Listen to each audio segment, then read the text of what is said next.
Kalau kita bicara masalah ibadah, ibadah itu ya sebenarnya cakupannya luas sekali, ya. Tidak hanya masalah sholat, masalah zakat, puasa, haji dan seterusnya.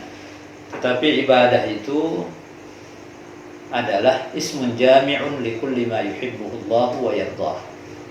Ibadah itu adalah satu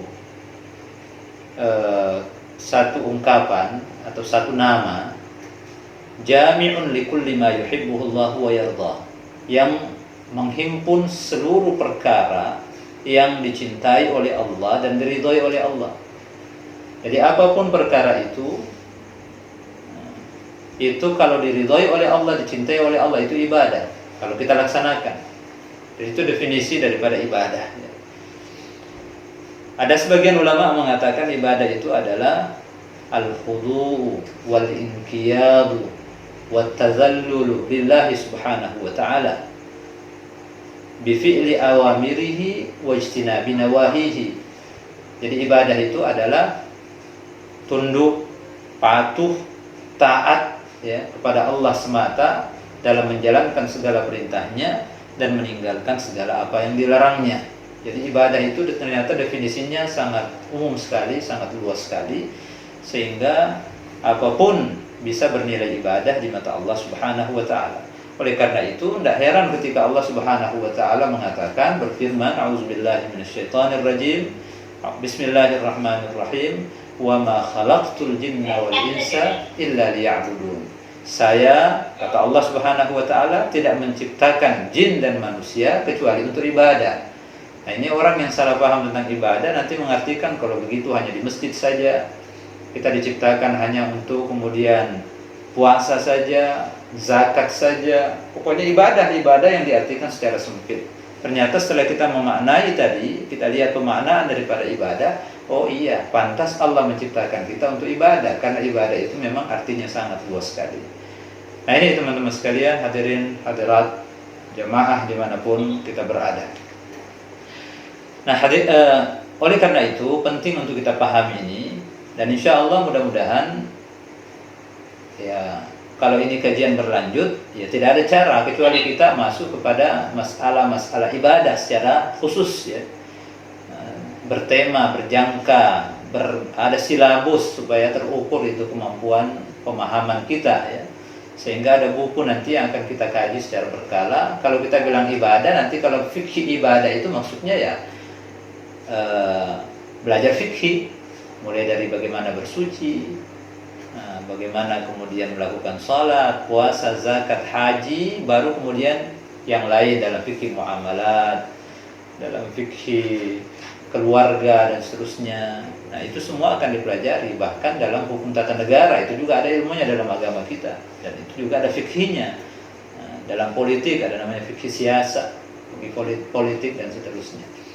Jadi memang harus beraturan.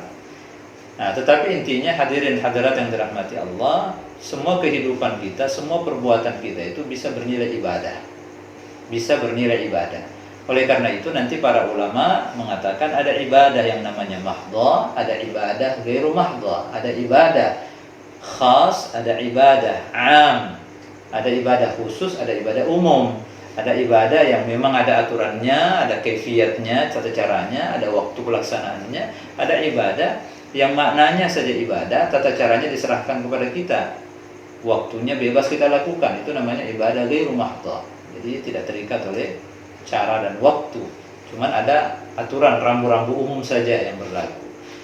Nah ini teman-teman sekalian, oleh karena itu para ulama nanti ketika berbicara masalah ibadah, mereka akan berusaha membuat syarat-syarat kapan perbuatan itu dinilai ibadah ya. Secara garis besar ada dua ya. Yang pertama ikhlas, yang kedua mengikuti Nabi SAW, ittiba ya, sesuai dengan perintah. Jadi ikhlas itu menjadi ruhnya. Apapun perbuatan yang tidak ada dasar ikhlasnya, maka tidak diterima. Kalaupun dia sudah ikhlas lalu bertentangan dengan apa yang diajarkan oleh Nabi, juga tidak diterima. Jadi harus mutlak dua itu. Allah berfirman, a'udzubillahi minasyaitonirrajim, faman kana yarju liqa'a rabbih falya'mal 'amalan shalihan wa la yusyrik bi'ibadati rabbih ahada.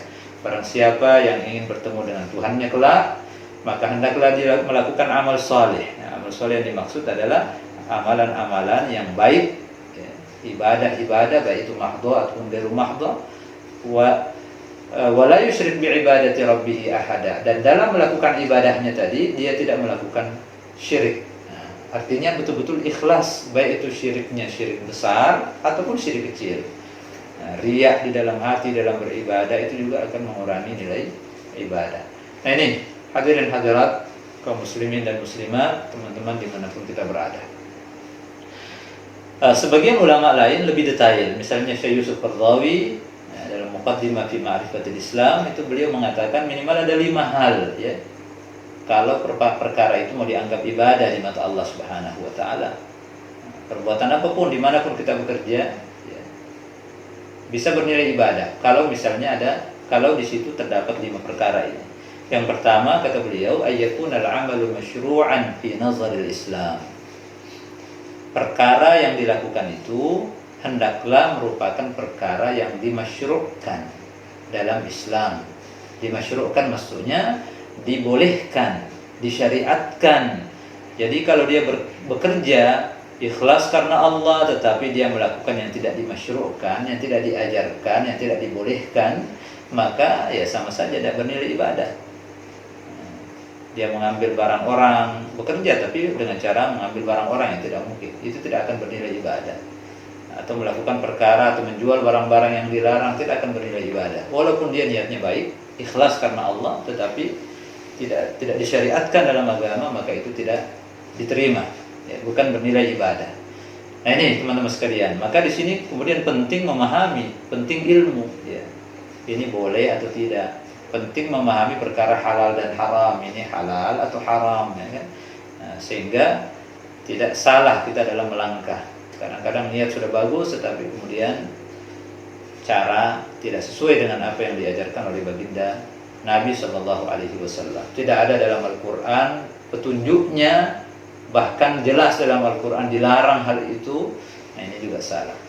Nah kemudian yang kedua, antushibahun niyatus salihah ya, itu kalau menurut beliau antushibahun niyatus salihah, hendaklah perkara yang sudah disyariatkan itu disertai dengan niat yang benar. Nah, niat yang salihah, yang benar. Apa yang dimaksud niat di sini oleh beliau bukan hanya dilafazkan tadi.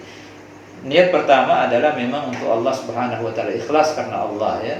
Tetapi niat salihah yang dimaksud oleh beliau, dia sesuai dengan tujuan maqasidus syariah ya. Dalam Islam itu ada yang namanya maqasidus syariah, tujuan-tujuan kita dalam bersyariat. Nah, apa diantaranya misalnya i'fafu nafsihi, dia melakukan itu untuk melindungi, untuk menjaga kehormatan dirinya ya. Nah, misalnya dia pakai baju rapi, tertutup auratnya ya. Nah, terus tujuannya melakukan itu adalah karena Allah dan untuk menjaga kehormatan dirinya. Nah, itu yang dimaksud oleh beliau. Nah, ketika dia melakukan itu murni style ya, murni karena mode saja, tidak ada dalam rangka menutup aurat sesuai dengan perintah Allah Subhanahu wa taala, hanya tren-tren saja mengikuti perkembangan yang ada, maka tidak bernilai ibadah. Itu hanya menjadi kebiasaan saja ya. Nah, tren di masyarakat saja, tetapi tidak dinilai ibadah. Nah, ini hadirin hadirat yang dirahmati oleh Allah Subhanahu wa taala. Atau dia mencari rezeki ya, mencari rezeki, niatnya benar. Bagaimana niat yang benar mencari rezeki? Ya, dia mencari rezeki untuk kemudian memberikan nafkah, memberikan kehidupan, nafkah kepada keluarganya. Ighna'u usratihi. Nah, itu tujuan. Jadi dia keluar pagi, pulang sore, ya, dia ikhlas. Tetapi tujuannya apa? Selain untuk Allah, dia ingin membahagiakan keluarganya. Membahagiakan keluarga itu adalah niat, itu adalah keinginan kita di dalam mencari rezeki, dan itu dinilai pahala oleh Allah Subhanahu wa taala. Mulai dari melangkahnya kita keluar rumah, susah sedihnya kita mencari rezeki di luar, banyak sedikitnya kita dapatkan, balik ke rumah itu semua bernilai ibadah di mata Allah Subhanahu wa taala, karena kita tujuannya betul-betul bertujuan untuk mencari rezeki, untuk memberikan nafkah kepada keluarga atau memberikan manfaat kepada orang lain. Kita berbuat di mana, di kantor kah, di pekerjaan kita apapun, kita posting, kita bikin kegiatan dan seterusnya, untuk memberikan manfaat kepada orang lain. Itu kan niat namanya, niat yang baik ya. Setelah ikhlas karena Allah, kita ingin memberikan manfaat untuk orang lain. Nah, ini yang dimaksud oleh beliau niyah salihah dan seterusnya ya. Tentunya sesuai dengan yang diperintahkan oleh Allah Subhanahu wa taala dan diperintahkan oleh baginda Nabiullah Muhammad sallallahu alaihi wasallam. Nah, kemudian yang ketiga kata beliau, nanti bernilai ibadah kalau an yu'addal amal bi itqanin wa ihsan. Kalau dia lakukan perbuatannya itu dengan itqan. Itqan itu artinya ya serius, ya betul-betul ditekuni, betul-betul dipahami, dikerjakan betul-betul dengan serius. Nah, itu bernilai ibadah. Tapi kalau dia bekerja, dia lakukan itu asal-asalan, memang dia niatnya dari awal bagus, tetapi pekerjaannya dia lakukan asal-asalan, itu juga nilainya tidak besar di mata Allah Subhanahu wa taala. Tapi ketika dia lakukan serius, itqan ya, itqan itu betul-betul dia geluti serius pekerjaan itu, maka insya Allah bernilai ibadah. Sehingga Nabi SAW bersabda, Innallaha yuhibbu idza amila al-'abdu 'amalan an yutqinahu. Allah Subhanahu wa taala senang ketika ada seseorang hamba melakukan pekerjaannya itu dengan serius ya, dengan profesional ya. Betul-betul dia serius melakukannya, disertai dengan niat-niat yang tadi, ingin membahagiakan keluarga, ingin melindungi dirinya, ingin memberikan manfaat kepada masyarakat, ingin memakmurkan bumi ini, dan dia lakukan betul-betul dengan serius, maka itu semua bernilai ibadah di mata Allah Subhanahu wa taala. Nah, kemudian kata beliau yang keempat adalah agar pekerjaan itu bernilai ibadah, an yaltazima fihi hududallah. Hendaklah di dalam melakukan perbuatan itu, pekerjaan itu, profesi itu, memperhatikan betul aturan-aturan, rambu-rambu yang telah digariskan, ditetapkan oleh Allah Subhanahu wa taala.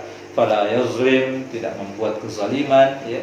Wala yakhun, tidak berkhianat. Wala yaghish, tidak kemudian berbuat curang ya. Dia perhatikan. Nah, dia serius, profesional bekerja, tetapi kemudian dia curang ya, dia menipu orang, dia berbuat zalim. Nah, itu tidak bernilai ibadah. Walaupun yang dikerjakan adalah perbuatan yang benar, walaupun tujuannya untuk memberikan kehidupan kepada keluarganya ya, tetapi masih ada pelanggaran-pelanggaran agama di situ, maka itu tidak dianggap sebagai ibadah. Nah, ini hadirin hadirat kaum muslimin dan muslimat dimanapun kita berada. Kemudian berikutnya yang kelima kata beliau, alla yushghilahu amaluhu dunyawiyyu an wajibatihi diniyah. Ini penting ya. Kapan itu bernilai ibadah? Ketika pekerjaan dunia itu tidak menyibukkannya dan melupakannya dari perkara-perkara akhiratnya. Ini digarisbawahi oleh beliau. Jadi kita disuruh cari rezeki ya dengan cara yang halal. Ya, tidak berbuat zalim kepada orang, tidak mengkhianati orang, tidak menipu orang. Niatnya karena Allah. Tetapi ketika pekerjaan mencari rezeki itu, pekerjaan bekerja untuk dunia itu mengalahkan urusan-urusan akhirat, salat dilalaikan, ya, puasa bahkan dibatalkan gara-gara mencari rezeki saja, nah, maka ini juga kata beliau tidak bernilai ibadah. Allah Subhanahu wa taala berfirman dalam surah Al-Munafiqun, a'udzubillahi minasyaitonir rajim, ya ayyuhalladzina amanu la tulhikum amwalukum wala auladukum an dzikrillah wa may yaf'al dzalika fa ulaika humul khasirun. Wahai orang-orang yang beriman, jangan sampai hartamu, anak-anakmu, la tulhikum amwalukum wala auladukum, jangan sampai harta-hartamu dan keluargamu, yaitu anak-anakmu tadi, keluargamu, melalaikanmu dari mengingat Allah Subhanahu wa taala. Sibuk mengurus keluarga, lupa sama Allah. Sibuk menghidupi keluarga, mencari rezeki keluar, sehingga lupa dengan kewajibannya kepada Allah Subhanahu wa taala. Wa may yaf'al dzalika fa ulaika humul khasirun. Siapa yang melakukan itu, maka itulah orang-orang yang rugi. Artinya dia melakukan itu habis tenaganya, habis materinya, tetapi tetap dinilai rugi oleh Allah Subhanahu wa taala. Artinya tidak diterima itu sebagai nilai ibadah. Ini yang perlu diperhatikan teman-teman sekalian. Jadi memang kita tidak dilarang mencari rezeki, tidak dilarang bekerja karena itu ibadah. Tapi ketika itu melalaikan kita dari kewajiban, maka itu tidak bernilai lagi ibadah. Bahkan kita termasuk orang-orang yang rugi di mata Allah Subhanahu wa taala. Dan kewajiban kita kepada Allah jelas diatur dalam ibadah yang namanya ibadah mahdhah, ya. Yang paling utama adalah salat. Salat tidak bisa dilalaikan dan tak mungkin digantikan. Ya, puasa wajib, zakat wajib, haji bagi yang mampu. Ini rukun-rukun Islam yang sudah diatur itu, yang dilandaskan kepada keimanan, yang diatur dalam rukun iman kepada Allah, dalam 6 rukun iman yang sudah dijelaskan oleh hadis Jibril alaihi salam kepada Nabi sallallahu alaihi wasallam. Nah, ini teman-teman sekalian, 5 hal ini yang digariskan oleh Syekh Qaradawi kalau mau ibadah diterima di mata Allah. Jadi dia urai dari pernyataan ulama bahwa terbagi 2, ikhlas dan mengikuti apa yang diperintahkan oleh Allah dan Rasulullah. Diurai oleh beliau dengan detail tadi 5 perkara itu. Nah, ini teman-teman sekalian, hadirin hadirat yang dirahmati oleh Allah Subhanahu wa taala. Nah, semua ini tidak mungkin bisa berjalan dengan baik kalau kita tidak punya ilmu. Nah, disinilah kembali pentingnya yang namanya ilmu agama. Oleh karena itu pengajian-pengajian, taklim-taklim, ya, apapun itu medianya, itu dalam rangka memahamkan kita, memberikan kita ilmu supaya kita paham, ya. Nah, kalau sudah paham nanti maka insya Allah bisa kita lakukan. Kalau tidak paham tidak akan bisa kita lakukan. Maka ukuran kebaikan di dalam agama itu, ukuran kebaikan kata Allah Subhanahu wa taala melalui sabdanya Nabi sallallahu alaihi wasallam, beliau mengatakan man yuridillahu bihi khairan yufaqihu fiddin. Barang siapa yang ingin diberikan kebaikan oleh Allah, man yuridillahu bihi khairan, barang siapa yang ingin Allah ingin orang ini menjadi baik, yufaqihu fiddin, maka dia difaqihkan, dibuat dia mengerti urusan-urusan agama. Ya, tadi kalau kita paham apa itu ibadah, bagaimana jenis ibadah, kapan bernilai ibadah, kapan tidak bernilai ibadah, maka itu akan membuat kita baik. Membuat urusan-urusan kita baik. Baiknya maksudnya baik di mata Allah Subhanahu wa taala. Ya, ketika Allah mengatakan baik berarti baik dalam ukuran Allah, bukan ukuran manusia. Nah, ini hadirin yang dirahmati oleh Allah Subhanahu wa taala. Inilah doa yang setiap hari kita baca sebenarnya, ya. Ketika kita baca surah Al-Fatihah, di akhir-akhir ayat itu yang kita baca adalah auzubillahi minasyaitonirrajim. Ihdinas siratal mustaqim siratal ladzina an'amta 'alaihim ghairil maghdubi 'alaihim waladdallin, ya kan? Ada 3 hal yang dijelaskan dalam surah tadi. Siratal ladzina an'amta 'alaihim, jalan orang-orang yang Engkau berikan nikmat kepada mereka. Yang pertama, yang kedua, ghairil maghdubi 'alaihim, bukan jalannya orang-orang yang Engkau murkai, waladhdallin, dan bukan juga jalannya orang-orang yang orang-orang yang sesat, ya. 3, pertama an'amta 'alaihim, yang kedua maghdubi 'alaihim, yang ketiga dhallin, ya. Yang diberikan kenikmatan, yang dimurkai, yang sesat. Nah, para ulama ketika menjelaskan ini, nanti ada beberapa penjelasan, termasuk dalam buku ini Al-Mulakhas Al-Fiqhi, ketika beliau menjelaskan pengantar sebelum masuk pada masalah-masalah fikih. Nah, beliau sempat mengutip itu, ya. Buku ini dikarang oleh Dr. Shalih bin Fauzan bin Abdullah Al-Fauzan rahimahullah. Beliau mengatakan bahwa manusia itu dengan ilmu dan amalnya, manusia dengan ilmu dan amal solehnya itu terbagi 3. Yang pertama, alladzina jama'u bainal ilmin nafi'i wal amalis salih. Ada orang yang berhasil menggabungkan antara ilmu yang bermanfaat dan amal saleh. Jadi dia punya ilmu yang bermanfaat, lalu dia bisa terapkan dalam kehidupan sehari-harinya dalam bentuk amal saleh. Maka inilah yang dimaksud oleh Allah, siratal ladzina an'amta 'alaihim, orang-orang yang Engkau berikan nikmat kepada mereka. Kenikmatan apa? Kenikmatan dia punya ilmu yang bermanfaat, dan tidak ada yang kalah manfaatnya ilmu agama. Wal amalus salih, dia berhasil melakukan amal soleh atas dasar ilmu yang bermanfaat yang dia dapatkan itu. Berarti dia tidak hanya berteori saja, dia tidak hanya menumpuk buku, dia tidak hanya menumpuk gelar, tetapi dia betul-betul praktikkan dalam kehidupan sehari-hari, dalam makna ibadah yang seluas-luasnya itu, amal soleh yang sebanyak-banyaknya itu. Nah inilah derajat yang paling tinggi kata beliau. Nah kemudian yang kedua, allazina ta'allamul ilman nafi' wa lam ya'malu bihi. Jadi yang dimaksud kata beliau dengan ghairil maghdubi alaihi, bukan jalannya orang-orang yang engkau murkai. Siapa yang dimurkai oleh Allah itu? Orang-orang yang ta'allamul ilman nafi', sudah belajar ilmu-ilmu yang bermanfaat, walam ya'malu bihi, walam ya'malu bihi, tetapi mereka tidak melakukannya. Tidak melakukannya. Jadi dia belajar saja, dia tumpuk ilmu banyak-banyak, dia paham masalah, tapi tidak dilakukan, tidak ada amalan. Nah ini orang-orang seperti ini dimurkai oleh Allah Subhanahu wa ta'ala. Maghdub alaihi, dimurkai oleh Allah Subhanahu wa ta'ala. Dan para ulama memberikan contoh, di antaranya adalah Yahudi. Yahudi itu bukan tidak mengerti, tapi mereka paham, cuman masalahnya mereka tidak melakukan apa yang dia pahami itu. Makanya ada yang mengartikan ghairul maghdubi alaihim, maksud Yahudi. Nah, cirinya apa? Dia paham tapi tidak dia lakukan. Nah kita mudah-mudahan tidak termasuk orang-orang yang seperti ini. Jadi kita ingin, kita paham, kita kerjakan. Nah yang paling parah juga adalah golongan ketiga. Siapa mereka ini? Waladhdallin, orang-orang yang tersesat itu. Siapa yang tersesat? Alladzina ya'maluna bila ilmin. Ini punya semangat tinggi berbuat tetapi tidak punya ilmunya. Kalau yang kedua tadi dia punya ilmu tapi tidak mau berbuat. Yang ketiga, dia ya'malun, dia bekerja, berbuat, beribadah tetapi tidak punya ilmunya. Ini dhalin, dhalal. Mereka ini adalah orang-orang yang tersesat. Tersesat, dia punya semangat tapi tidak punya ilmu.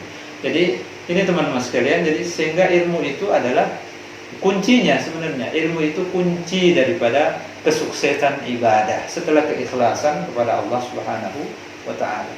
Jadi kita memang perlu belajar, perlu berdiskusi agama, perlu bertanya. Supaya apa? Supaya betul-betul apa yang kita lakukan itu sesuai dengan apa yang telah digariskan oleh Allah maupun Rasulullah Sallallahu Alaihi Wasallam. Dan perlu digarisbawahi juga bahwa ilmu yang kita dapatkan itu ternyata nanti dia bertambah, nanti kemudian dia berkembang kalau kita amalkan. Tapi ketika itu hanya ditumpuk, dikoleksi, tidak akan berkembang. Itu rumusnya. Ya, itu rumus memang, dan agama kita juga seperti itu.